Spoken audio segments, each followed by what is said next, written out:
सत साहिब सतगुरुदेव की जय।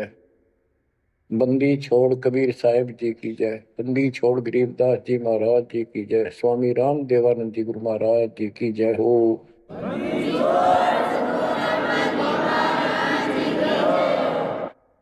सर्व संतों की जय, सर्व भक्तों की जय, धर्मी पुरुषों की जय। श्री काशी धाम की जय, श्री सुब्राणी धाम की जय, श्री क्रोथा धाम की जय, श्री बरवाड़ा धाम की जय। सत साहिब परम पिता परमात्मा की प्यारी आत्माओं, परमेश्वर कबीर जी ने आपके ऊपर विशेष रजा की है। आप अमर कथा सुन रहे हो, सत्यनारायण कथा सुन रहे हो, और आप कहीं भी बैठे हो, दाता ने कैसी दया कर दी। चलते फिरते बैठकर परमात्मा का गुणगान सुनो। बच्चों, ये सत्संग जो है ये आध्यात्मिक पढ़ाई है, ये आध्यात्मिक शिक्षा है। इसको समझने के लिए भी काफी समय की आवश्यकता है। जैसे बच्चे स्कूल जाते हैं, यानी 15-16 वर्ष तक तो वो टोटली फ्री होते हैं। अपनी पढ़ाई करो, ट्यूशन लगवाओ, क्लास में पढ़ो। तो ऐसे करते करते वो विद्वान बन जाते हैं, डॉक्टर बन जाते हैं, इंजीनियर बन जाते हैं, और बड़ी बड़ी शिक्षाएं प्राप्त कर लेते हैं। इसी प्रकार आपको ये आध्यात्मिक लेक्चर अटेंड करते रहना चाहिए। संसारिक काम भी करो, शिक्षा ग्रहण भी करो, लेकिन ये शिक्षा साथ जरूर ग्रहण करो। इसके बिना सब व्यर्थ है। वो तो सिर्फ पेट के लिए, रोजी रोटी के लिए। जो भी कर्म हम करते हैं सब रोजगार के लिए होता है, और वो रोजगार करते करते नुकसान हो जाता है। सब कुछ करते करते हानि हो जाती है, कोई लाभ नहीं मिलता। इधर कमाते हैं, उधर रोग हो जाता है, यहां से कमाया उधर खत्म हो गया। तो परमात्मा के चरणों में आने के बाद, इसकी शरण में आ जाने के बाद, तो ये इस तरह के कष्टों को कम कर देगा। परमात्मा की महिमा भी ना सुने, भक्ति ना करें, और काम में ज्यादा ध्यान दें, कदे नुकसान ना हो जाए, और वो करते करते हो जाता है। फिर घर के रहते ना गांठ के। इसलिए काम अवश्य करो, पर इसमें नागा ना करो। परमात्मा की महिमा अवश्य सुनो, और भक्ति डेली करो। सुबह दोपहर शाम के परमात्मा की स्तुति। आजकल तो अनपढ़ भी कर सकते हैं, मोबाइल घर घर है, उसमें लगाओ आरती, सुबह दोपहर शाम की, आराम से सुनो। काम भी करते रहो, खाना बना रहे हो, आरती चल रही है, वो बढ़िया, ध्यान आरती में रहेगा। जैसे ड्राइवर गाड़ी चलाते हैं, ड्राइविंग तो बहुत सावधानी का काम होता है, लेकिन उसमें बातें करते रहते हैं, वो चलाता भी रहता है। इसी प्रकार इस समय का ऐसे सदुपयोग करो, सुमन भी करो, गाड़ी भी चलाओ, तो आरती भी लगा लो, उसके अंदर चलते रहो, सुनते रहो। तो परमात्मा ने आपके ऊपर रजा करने में कसर नहीं छोड़ रखी। और अब आप भी चौकस हो जाओ, सतर्क हो जाओ, समर्पित और दृढ़ हो जाओ। तो बच्चों, ये है वो तत्व ज्ञान। और अभी तक तो हमारे को अध्यात्म का सिर पैर भी ज्ञान नहीं था। और जब तक बच्चों हमें विश्वास नहीं होता कि परमात्मा कौन है, इसका प्रमाण कहाँ है, कहाँ प्रूफ है, और हमारी आत्मा इस बात को नहीं स्वीकार कर लेती क्या सचमुच यही सत्य है, तब तक हम भक्ति भी करते रहते हैं, और आत्मा अस्थिर रहती है, मन अस्थिर रहता है, कोई भी कोई साधना बताता है हम उसी को करने के लिए तत्पर हो जाते हैं। वो पहले वाली तो छोड़ते नहीं, और भी शुरू कर देते, क्योंकि हमें चाह है परम पिता की। हमें इस बात का एहसास है कि एक शक्ति है जो हमारे दुखों का निवारण करती है, किस्मत से भी अलग देती है। किस्मत में दुख आया, प्रारब्ध में कष्ट हुआ, तो हम उसके निवारण के लिए किधर झाड़ फूक वालों के पास, कहीं हाथ दिखाने गए, कहीं पहाड़ों पर किसी ने बताया वहां गए, व्रत रखने को कहा वो रखा। हमने हर तरह से कोशिश की कि कोई सुख प्राप्त हो, ज्यादा धन प्राप्त हो, लेकिन ऐसा कुछ नहीं हुआ। वैसे कभी इत्तेफाक से कोई दाव लग गया, कोई हटकर कोई ऐसा लाभ होता दिखा हो गया, वो होना तो था कर्म का, प्रारब्ध में आ गया कोई और वो सूत बैठ गया, और हम और दृढ़ हो गए उन्हीं पूजाओं पर, उन गलत साधनाओं पर जो गीता में मना कर रखा है। दास अपनी बताता है, ये आपके साथ भी अवश्य हुई है, आपको अब एहसास होगा। जैसे दास बचपन से रामकृष्ण और विशेषकर विष्णु जी का, कृष्ण जी का विशेष भक्त रहा है, इसके साथ हनुमान जी के प्रति भी लगन में, तड़प में, चाह में कोई कमी नहीं थी।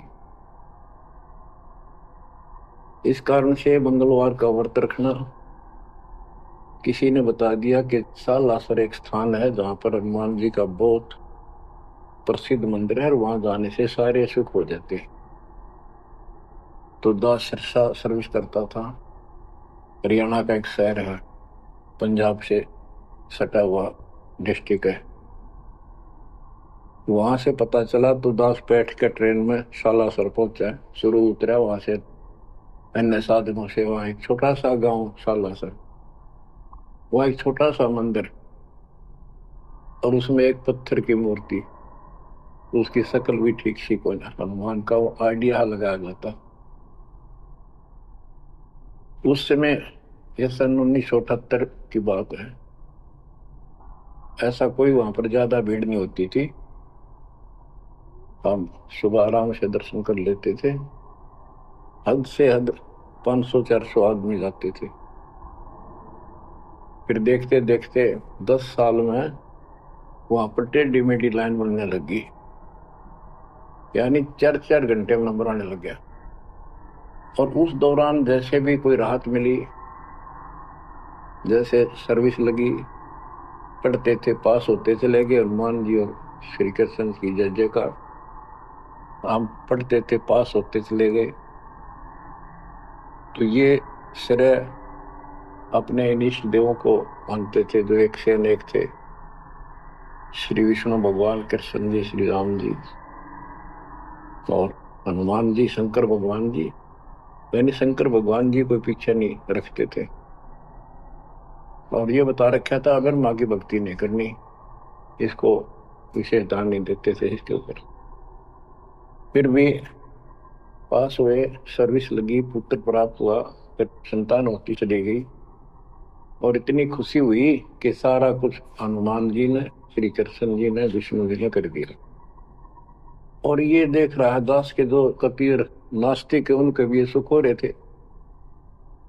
तो बात ये है, अब पता चला कि ये साधना वो सुख देने की थी नहीं जो हम इनके सिर कर रहे थे, यकीन से होगा इनको श्रेय दे रहे थे।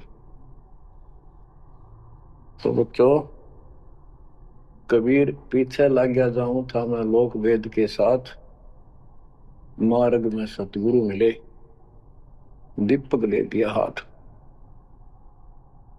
इस भक्ति के सफर में हम लोक वेद के आधार से इधर उधर भटक रहे थे, सही मार्ग मिला नहीं था और कभी भी मंजिल प्राप्त नहीं कर सकते थे। ठीक है, हमारी तड़प थी तो भगवान भी मिले। जैसे वेदों में प्रमाण है, ऋग्वेद मंडल नंबर 9 सूक्त 54 मंत्र 3 में, कि परमात्मा सबसे ऊपर के लोक में बैठा है।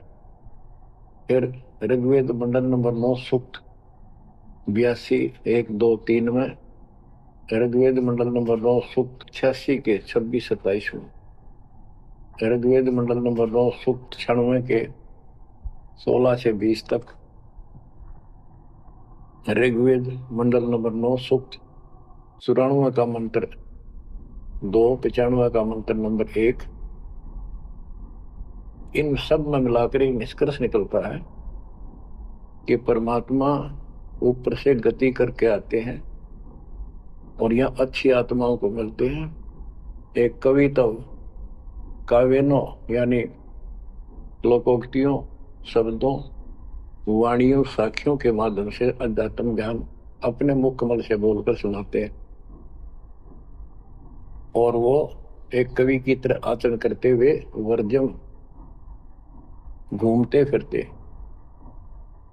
और अपने मुख कमल से वाणी बोल करके भक्ति की प्रेरणा करते हैं और गुप्त भक्ति के, परमात्मा की साधना के गुप्त मंत्रों का आविष्कार करते हैं।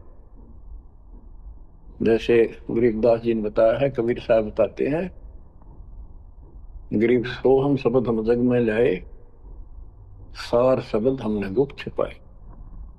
यानी सोहम शब्द किसी भी ग्रंथ शास्त्र में, जिनको हम शास्त्र मानते रहे हैं 600 साल पहले, उनमें नहीं है। और सोहम नाम का प्रचलन बहुत पहले से चल रहा है, पर इन किताबों में नहीं था। क्योंकि कबीर साहब कहते हैं, हम बैरागी ब्रह्म पद सन्यासी महादेव, सोहम मंत्र दिया शिव जी को करे हमारी शेष। उनको ज्ञान समझा, सबको ज्ञान इतना गजब का है, एक बार आत्मा जरूर पकड़ लेती है और नाम की भी इच्छा करती है, तो उस समय जब परमात्मा अपना ज्ञान सुना रहे होते हैं, काल निकल जाता है उस आत्मा से, और आत्मा ध्यान से सुनती है, सत्य मान लेती है। तो इन्होंने ब्रह्मा जी ने, विष्णु जी ने, शिव जी ने सबने नाम दे दिए। इनमें सॉफ्टवेयर लगा दिया परमात्मा ने, विष्णु जी में हरियम का, शिव जी में सोम का, ब्रह्मा में ओम का, और वही आज हमारे को लगा दिया। अब हम अपना काम इनसे डायरेक्ट ले रहे हैं।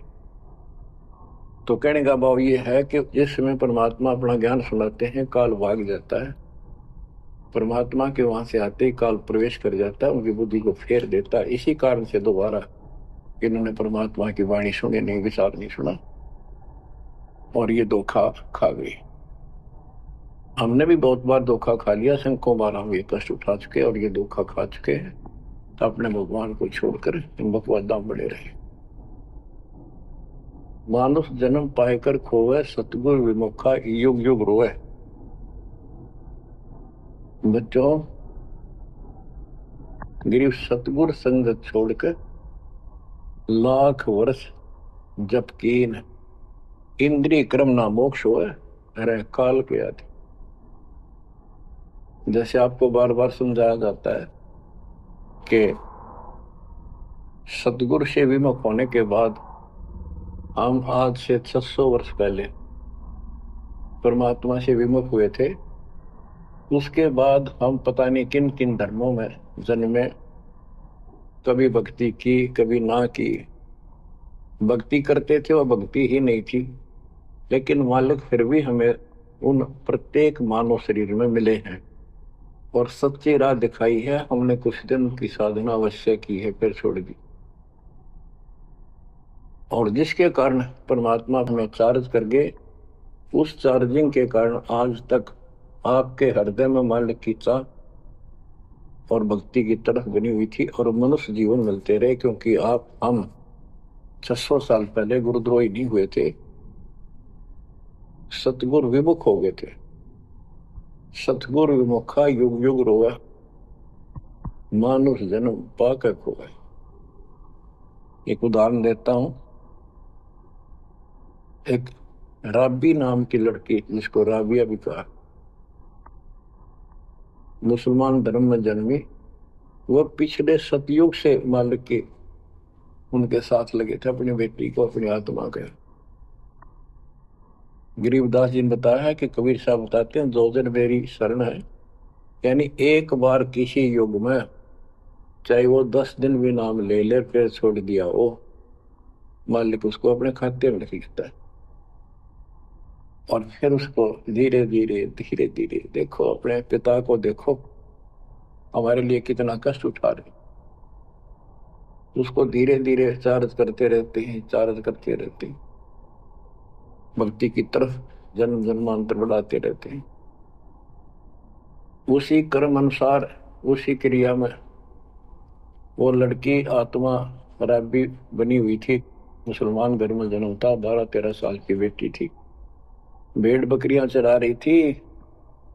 और वो सारी सृष्टि के रचनहार हमारे पिता अपनी बेटी के लिए उस जंगल में पहुंच गए, घास फूस पर बैठ के जाकर बेटी के पास मुसलमान धर्म जिंदा का रूप बनाया। हमारे अंदर एक धर्म कर्म की ये भी एक समस्या है कि हम अपने धर्म वालों को महत्व देते हैं, दूसरों से नफरत करते हैं। ये काल की चाल है। इसलिए दाता सौ सब क्षेत्र में करूं अपने धन के काज, हिरण्यकशिपु जो मार दो नरसिंह के साथ। अब्राहिम सुल्तान दम के बंदी बन के चले गए, एक नौकरानी बन के चले गए। क्या पड़ा था उनको? कोरडे खाए, नौकर बने, अपने बच्चे को नरक से निकालने के लिए। तुम बालक को बुद्धि छोटी है, बच्चे की बुद्धि इतना काम नहीं करती, इस ज्ञान से आपकी बुद्धि विकसित होगी, आप कुछ दिनों में संकेत समझने लग जाओ। अब जैसे राबी को मालिक ने समझाया, तो बच्चों परमात्मा अपनी उस बेटी उस आत्मा के राबिया के पास जाकर बैठ के जंगल में गर्मी सर्दी घास फूस के ऊपर बैठ के और उसको समझाने लगे, बेटी भक्ति किया करो। तो बच्ची थी, जैसे उस धर्म के अंदर जन्मी थी, उसमें जो साधना बताते थे उसको कहती थी हम करते हैं, ऐसे करते हैं, नमाज करते हैं, ईद बकरीद मनाते हैं। तो परमात्मा ने उनको काफी समझा, कई दिन लगातार जाते रहे, ये चले जाते फिर आ जाते। अंत में लड़की ने स्वीकार कर लिया, भगवान मुझे वो सच्चा राह बता दो जिससे मोक्ष मिले। परमात्मा ने उनको मंत्र दिए, ये मंत्र दे दिए पांचों, लेकिन ये नहीं बताया ये किस किस के हैं, क्योंकि इसके बताने की जरूरत भी नहीं है। या तो चाबी है किसी भी खजाने की है या कोई और सामान वाले की है, उस ताले के लाओ खुल जाएगा और उसमें जो सामान है आपको मिल जाएगा। फिर भी याद होना आवश्यक है कि ये इसमें यू सामान है, इसमें यह सामान है। तो लड़की ने कुछ दिन मालिक की साधना की, 4 वर्ष। उसके बाद समाज के दरबाव में शानी होगी, उसने यहाँ तक फैसला कर लिया कि ये तो संस्कार बढ़ते चले जाते हैं, शादी ही नहीं कराऊंगी, विवाह नहीं कराऊंगी। उसने निकाह करने से मना कर दिया। माँ बाप ने कोशिश की, लेकिन बिल्कुल स्पष्ट शब्दों में कह दिया, मैं विवाह नहीं करूंगी, मैं अल्लाह खुदा को प्राप्त करूंगी। माँ बाप परेशान हो गए कि बच्ची है, इसने तो जिद लगा ली और इसका जीवन कैसे पार होगा, कैसे पास होगा, तो हो ही नहीं सकता। माँ बाप ने कहा, बेटी या तो निकाह कर लेना, हम दोनों मरेंगे। लड़की ने सोचा, चल माता पिता की हत्या का क्यों सिर पर दोष दूं, आगे अपने पति से बात कर रहे हैं। निकाह हो गया। मुसलमानों के अंदर लड़की से अपनी राय पूछी जाती है विवाह के समय कि क्या आपको ये निकाह कबूल है।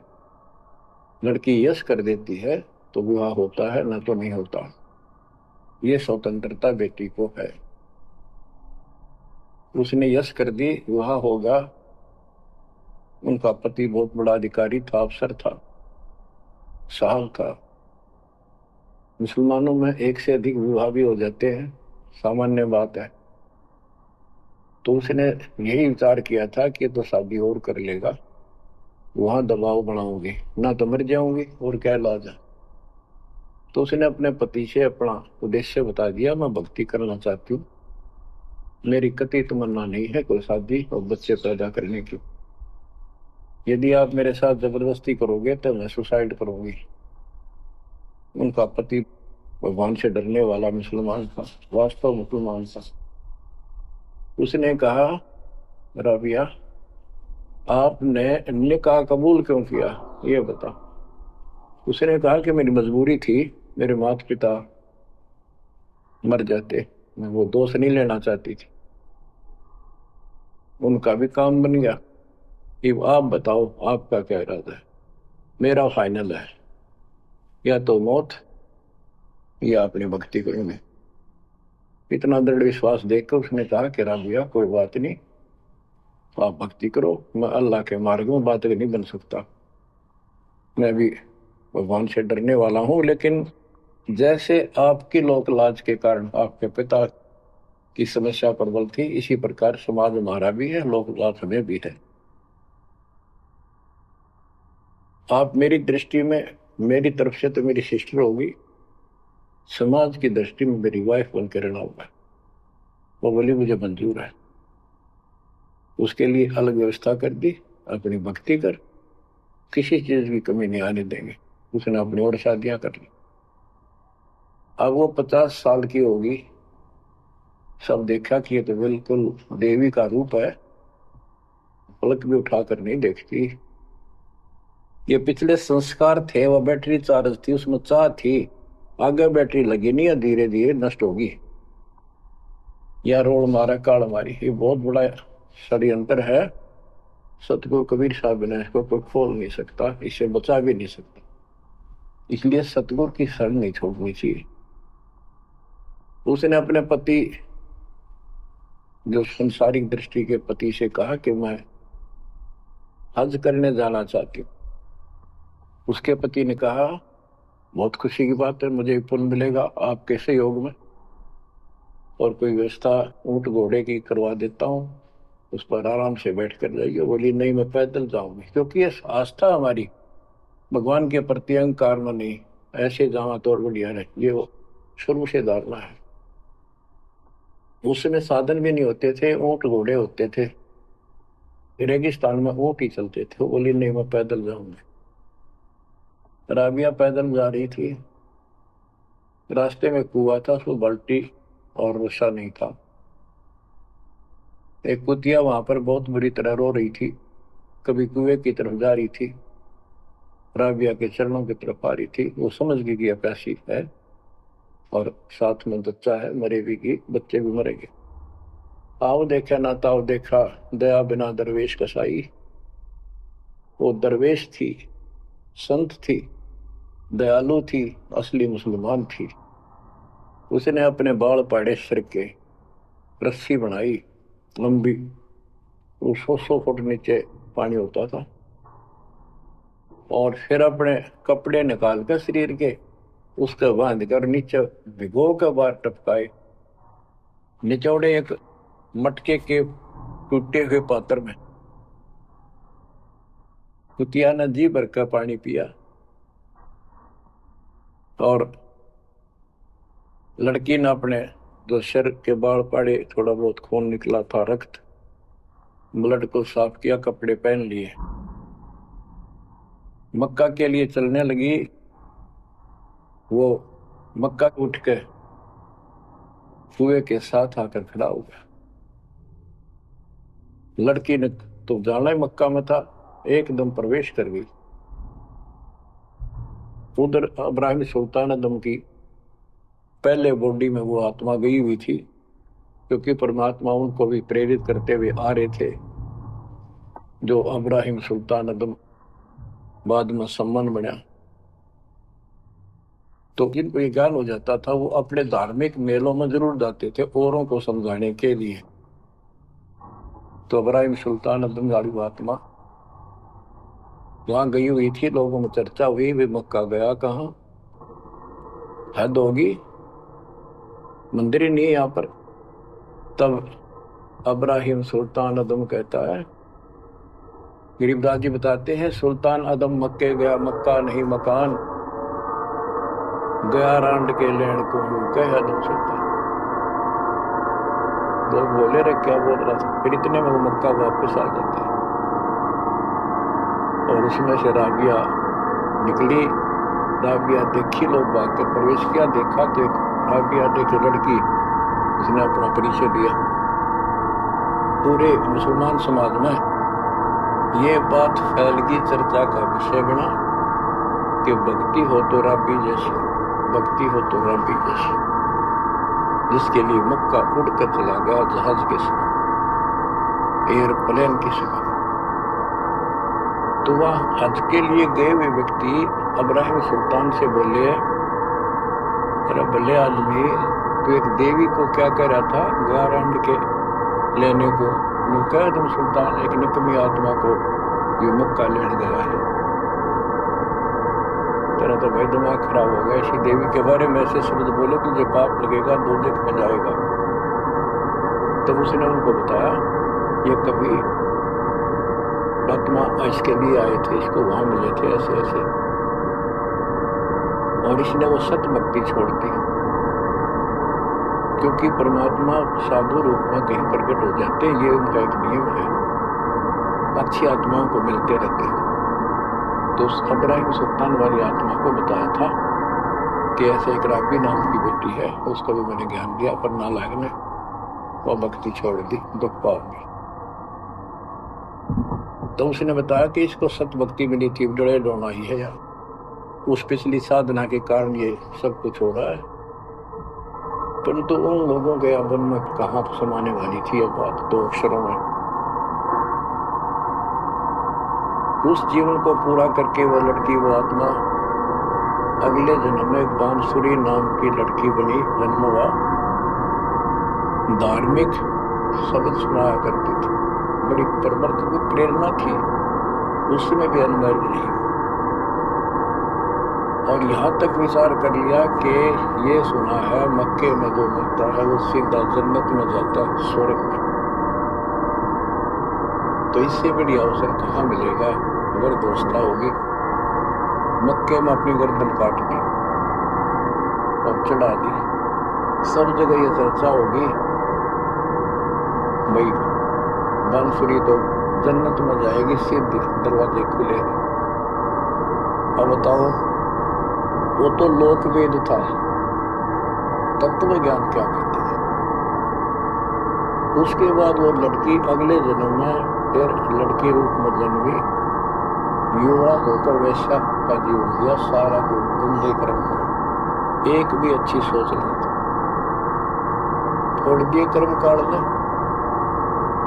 मानुष जन्म पाकर खोए, सतगुरु मुखा युग युग हुआ। वो फिर मर गई उस गंदे जीवन को भोगकर, पाप इकट्ठे करके ढेर लाकर। उस 3-4 साल की साधना से उसको मनुष्य शरीर मिलते रहे। उस दौरान परमात्मा ने कोशिश की, लेकिन वो रंग में रंग चुकी थी। बांसुरी वाले में खुद गायक बन गई, लोग प्रशंसक हो गए, बड़े बड़ी अल्लाह का ज्ञान सुनाती है। और वैसा बनने के बाद उसी कर्म वैसे फूट लिए, अच्छे बात समझ में नहीं आई। वो फिर मृत्यु को प्राप्त हुई, वैसा का जीवन, गणका का जीवन भोग कर फिर वो शेख तकी नाम के एक धार्मिक मुसलमान पीर के घर जन्म लिया बेटी के रूप। 11 वर्ष की 12 वर्ष की आयु पूरी करके वो मर गई, समय संस्कार पूरा हुआ। परमात्मा कहते हैं, सोचल छिदर मैं करूं अपने जन के काज, उस आत्मा को फिर अपने चरणों में लेना था, अपनी प्यारी आत्मा। जो जन मेरी शरण है ताका हूं मैं दास, केल के लाग्या करूं जब तक दखती आकाश। तो कारण बनाया, शेख तकी के मन में ये धारणा पैदा की कि राजा सिकंदर लोदी से, जो उसका धार्मिक पीर था शेख तकी, उसने कहा कि आप कहते हो, इसने कबीर ने रामानंद जी को जीवित कर दिया, गर्दन काट दी थी आपने, और आपका जलन का रोग ठीक कर दिया। कमाल जिंदा कर दिया। वो तो वैसे उसमें सदमे में था, वो ऐसे वैसे हो जाता, इत्तेफाक उसको जीवित होना था, इसका कबीर का नाम बन गया। जब जानो मैं इसको, मेरी बेटी को जिंदा कर दे जो कब्र में दबी हुई है, 15-20 दिन हो गए। तो कबीर साहब से कहा गया, कबीर साहब ने कहा कि आसपास के लोगों को बता दो कि आ जाओ, एक कमाल होगा। उस शेख तकीर ने ढिंढोरा पिटवा दिया कि इसकी बेइज्जती हो तो छक्का हुआ है, मूर्ख बना रहा। उधर कबीर साहब ने कह दिया कि भाई खूब बुला लो, आसपास जितने बुला सकते हो, सबके सामने देखते हैं परमात्मा की क्या रजा होती है। हजारों व्यक्तियों के सामने कब्र फुलवा दी, उसमें 100 पड़ा था। कबीर साहब ने कहा एक शेख तकी की बेटी जीवित हो जा, लड़की नहीं जीवित हुई। फिर दोबारा कहा, फिर भी जीवित नहीं हुई। शेख तकी नाचन लग गया, खुल गई पोल डोगी की। देखो ये बकवास करता था, सुन लो भाई, ए डोंगी पाखंडी झूठा। तो परमात्मा ने कहा कि शेख तकी तू कोशिश कर ले। तो और दूसरे बोले जी ये कुछ करने दोगा होता था, अपनी बेटी ने कौन मिट्टी में दाबा है, आपका दया करो। तब कहा है कबीर की बेटी जीवित हो और बाहर आ बेटा। इतना ही कहना था, सारा शरीर में कंपन हुई, डेड बॉडी जीवित होगी और उठ के बेटी बाहर आ गई। मालिक के चरणों में मस्तक टेका, 1.5 घंटा तक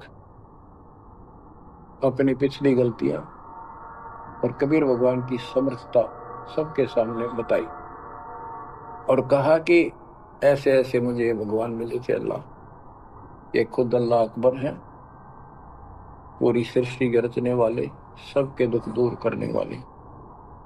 मेरे कर्म फूट गए, मैं इनको छोड़कर ऐसे ऐसे गंदे जीवन जी के मैं आज फिर इनकी कृपा हुई, मेरे जीवन शेष नहीं था।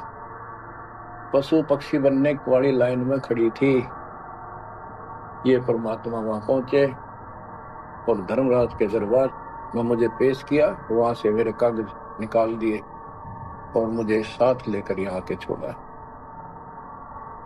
बोलो सतगुरु देव की जय हो, बद्दी छोड़ कबीर साहिब की जय हो।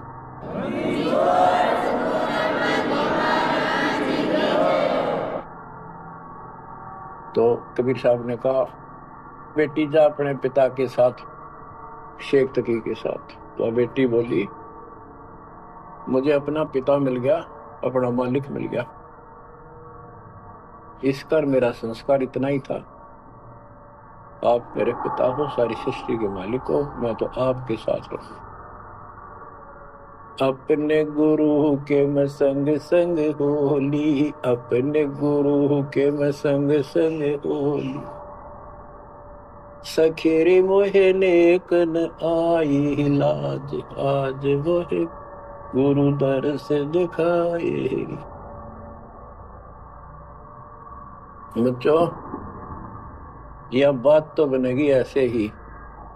एक देसी कहावत है, पानी तो झील में नीचे के स्थान पर आके ही टिकेगा। वैसे पलट में कितना ऊंचा चढ़ जाए लेकिन टिकेगा वहीं आके। मन का तूफान बकवादों का, कहीं धक्के खा लो, आके बात बनेगी सतगुरु शरण। गरीबदास जी कहते गरीब सतगुरु संगत छोड़कर लाख वर्ष जबकि इंद्रिय कर्मना मोक्ष हो, रहे काल के आखी है। सतगुरु पूर्ण संत की संगत छोड़कर चाहे लाख वर्ष तक ये जप करते रहियो, चाहे ये जाप करते रहना, इसका कोई यूज नहीं होगा, क्योंकि कनेक्शन कट चुका होगा, मर्यादा भंग होगी। गुरु बिन माला फेरते, गुरु बिन देते दान,